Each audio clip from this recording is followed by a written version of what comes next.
Happy Thursday and happy 4th of July weekend. It is a holiday weekend, so we will be operating on a holiday schedule this Sunday. Bible study at 9 a.m. and then just one worship service at 10 a.m.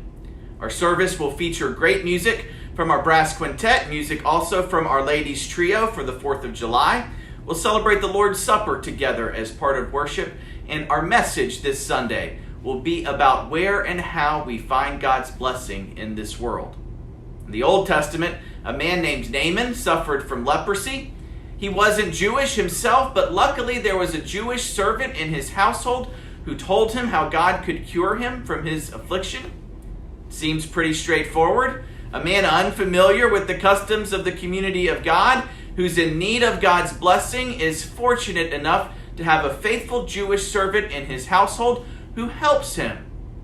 That in and of itself, the presence of that Jewish servant is a blessing. But Naaman then finds a way to do nearly everything possible to mess up the straightforward advice of his servant. He starts seeking God's blessing in the wrong places, and then when he finally figures out exactly what God's instructions are, he thinks he's too good to follow them. It's a wonderful story in Scripture. I bet lots of you are less than familiar with that story, but it has lots of parallels and applications for our own lives. So I'm excited to share that story with you this Sunday. I hope you'll join us this weekend so that we can discover that story together. We worship this weekend, on a holiday weekend, one service at 10 a.m. in our sanctuary or anytime online.